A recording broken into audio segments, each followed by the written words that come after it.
Straight of Hormuz वो समुद्री मार्ग जिसे खोलने से तो अब ईरान के नए सर्वोच्च नेता ने भी इनकार कर दिया, मना कर दिया। लेकिन इसी स्ट्रेट ऑफ हॉर्मुज से भारत के जहाजों को निकलने की छूट मिलेगी।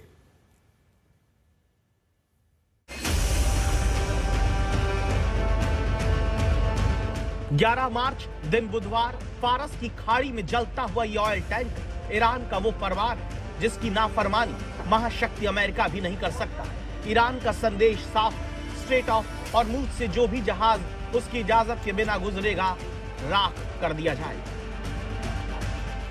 जब दुनिया के सामने अहम समुद्री रास्ते पर ईरान तेल के टैंकरों को जला रहा है, तब वहीं से होकर आया ये तेल टैंकर भारत पहुंच चुका है। कच्चे तेल से भरे इस जहाज का हॉर्मुज के खतरों के बीच मुंबई पहुंचना बहुत बड़ी राहत माना जा रहा है। सवाल है कि क्या ईरान ने भारतीय जहाजों को जाने की इजाजत दे दी? आप देख सकते हैं मेरे पीछे ये वही ऑयल टैंकर है जो स्ट्रेट ऑफ हॉर्मुज ईरान से मुंबई पहुंचा है। पिछले 12 दिनों से पश्चिमी एशिया में जो कॉन्फ्लिक्ट चल रहा है, जो संघर्ष चल रहा है, उस वजह से स्ट्रेट ऑफ हॉर्मुज पूरी तरीके से ईरान ने ब्लॉक कर दिया था। किसी भी तरीके की शिपिंग ट्रैफिक अलाउ नहीं की जा रही थी, किसी भी शिप को पास नहीं होने दिया जा रहा था। पर ये ऑयल टैंकर जो आप मेरे सामने देख रहे हैं, इस ऑयल टैंकर को पास होने दिया गया है क्योंकि ये ऑयल टैंकर भारत जा रहा था, भारत तेल लेकर जा रहा था। और अब आप देख सकते हैं कि ये ऑयल टैंकर सुरक्षित मुंबई डॉक पहुंच चुका है, मुंबई डॉक में लगा हुआ है। शेनलोंग नाम के इस तेल टैंकर का सुरक्षित भारत आना इसलिए भी राहत है क्योंकि बुधवार को ही चीन के हेलन जर्नी नाम के एक कार्गो शिप जो स्ट्रेट ऑफ हॉर्मुज से जा रहा था, उसे रास्ता बदलकर यूएई के तट की तरफ लौटना पड़ा। जबकि ईरान और चीन की करीबी सबको पता है। इस जहाज को रास्ते में ही मयूरी नारी नाम के थाईलैंड के जहाज पर हमले की खबर मिल गई थी जो ओमान के पास हमले में क्षतिग्रस्त हो जाता है।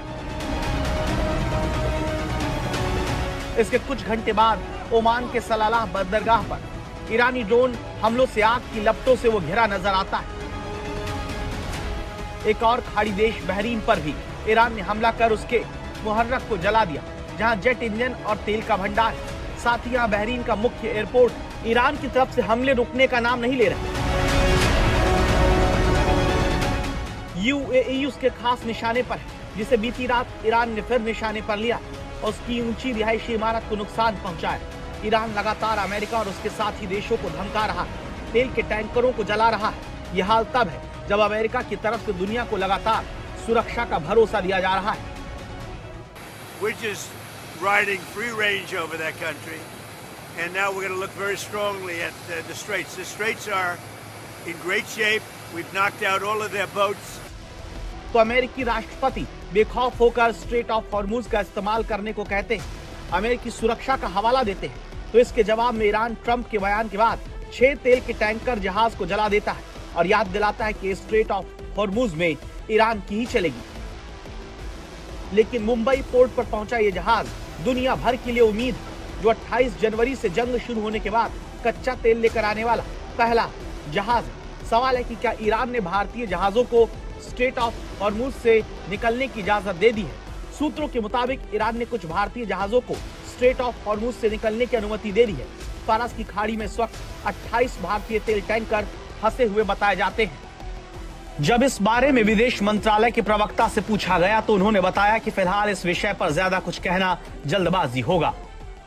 पिछले कुछ दिनों में विदेश मंत्री और ईरान के विदेश मंत्री के बीच 3 बार बातचीत हुई है। अंतिम बातचीत में शिपिंग की सुरक्षा और भारत की ऊर्जा सुरक्षा से जुड़े मुद्दों पर चर्चा की गई। इसके अलावा अभी मेरे लिए कुछ भी कहना जल्दबाजी होगा।